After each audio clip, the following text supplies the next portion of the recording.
ครับอันนี้ก็วันที่31พฤษภาคมพุทธศักราช2568ฝนเมื่อคืนนี่ฝนก็ตกดีเขาก็ว่านเหมือนทุกคนแล้วผู้ใดว่านลาก็น้ำท่วมมือเจ้านี่ก็ได้ไปเป่งอยู่อันนี้คือกองทุนเงินล้าน SML ของหมู่เก่าได้หมุนเวียนลงทุนเพื่อเกษตรกรมื้อนี้เพิ่นเอาปุ๋ยมาวางขายเนี่ยงบประมาณของ SML มื้อนี้เพิ่นปล่อยปุ๋ยแล้วผู้ใดอยากได้ก็มาเอาเด้อผู้ใดต้องการปุ๋ยเพราะว่าเมื่อคืนนี่ฝนก็ตกดีเห็นบ่เนี่ยคนมาเต็มบ้านเต็มเมืองเลยเพราะว่าเป็นหยังฟ้าฝนมาก็พากันไปว่านเนี่ยคณะกรรมการเพิ่นเตรียมพร้อมอยู่ช่วงนี้มาเอาได้เด้อพี่น้องเนี่ยอันนี้ก็เงินของ SML เงินของทุนหมู่บ้านเอามาทางประโยชน์หมุนเวียนไปมีหมู่บ้านหมู่เดียวนี่มั้งคือคงทุนว่ามีเหลียงปุ๋ยเนี่ยก็ถือว่าเข้มแข็งดี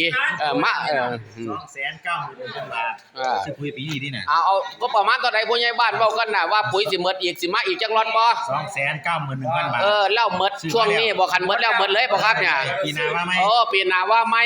ปุ๋ยเหลือเท่านี้นะครับมีจำนวนจำกัดผู้ใดต้องการก็เฝ้าด่วนเดี๋ยวเสียใจมาซ่าสิเสียใจเอาพนักงานยกไปเพิ่นนั่นน่ะโอ้ผู้ใดล่ะพนักงานแดนนั่นน่ะเอาพ่อใหญ่เด็ดด้วยโอ้น่ะไปมายกไปบริการเพิ่นถึงบ้านถึงซองเพราะว่าเฮาเป็นคณะกรรมการหมู่บ้านให้ความสะดวกแก่ชาวบ้านเนี่ยได้ปุ๋ยมามื้อเนี่ยปุ๋ยของหมู่เก่ามื้อคืนนี้ฝนก็ตกแห้งอยู่น้ำท่วมพอดี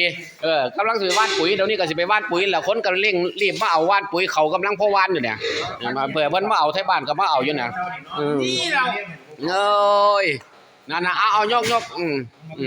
เอาผู้ใดต้องการก็มาเอาเด้อครับเงิน SML กองทุนหมู่บ้านของหมู่เก่าโดยการนำพ่อใหญ่บุญเลิศแสงปากผู้บริหารงานผู้ใดมาซ่าสิเสียใจเพราะว่าเหลือเท่านี้ครับหมดแล้วหมดเลยนะครับหมดแล้วหมดเลยเนี่ยมาเอา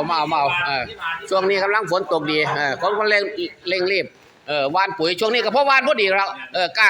เขาก็ถามหากล้าก็ถามหาแล้วปุ๋ยพอต้องการแล้วถูกต้องถูกเวลาถูกปุ๋ยถูกดินมันก็งามตัวเขามาเอาพี่น้องมาเอาเมื่อเช้านี้ก็ได้ปุ๋ยจากกองทุนหมู่บ้านมาวานเขางามมือเนี่ยปกติแล้วเขาก็ความต้องการของปุ๋ยมันก็ตั้งแต่หลายมื้อแล้วล่ะแต่ว่ามันบ่มีน้ำเมื่อคืนนี้ฝนตกมาอยู่เราก็มีน้ำหงพอดีได้โอกาสก็ได้ต้องมาวานเพราะว่าเขาเนี่ยต้องการอาหารแล้วเพราะว่าเขานี่ได้เดือนกว่าแล้วถึกดินถึกเวลาถึกสูตรเขาก็สิได้ผลดีข้างใต้เนี่ยมันสิเป็นดินทรายกับดินเหนียวล้วนปนส่วนข้างถึงเนี่ยนะแปลงเดียวกันดินบ่คือกันอันนี้คือดินทรายล้วนทั้งเนี่ยคือดินทรายล้วนเดี๋ยวมื้อนี้สิขอวานปุ๋ยนี่ว่านปุ๋ย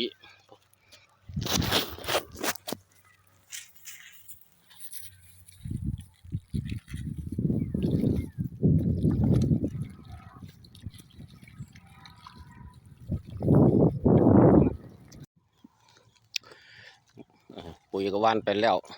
ปุ๋ยแตกกอสูตรแตกกอปกติแล้วก็แก้ไขเมื่อวานนี่บ่มีน้ำผมนี่มาเขาว่านนี่3 เที่ยนี่แหละเที่ยที่แรกก็มาว่านเที่ยที่2ก็เอาเขามันบ่เกิดเลยเอาเขาที่เป็นเม็ดมาหยอดออกจากหันกับมันก็บ่เกิดมองเกิดก็เกิดมองตายก็ตายเมื่อวานนี่เลยเอาเขาที่แช่น้ำไว้แล้วที่ออกกีบนิดนึงมาวานไว้คือวานกากบัดมือนี่มาน้ำขันมาถ่วมคือเอาน้ำถ่วมแล้วมันก็สิเน่ามันก็บ่ได้ผลกันเลยวิธีแก้ไขใหม่ก็ได้วิธีเดียวบาดคือลกกามา3แบบนะมือนี่สิลกกามา3มันนี่ให้มีให้ลกไห้นะเนี่ยคือวิธีแก้ไขเนี่ยนี่ได้3หลายอยู่มือนะ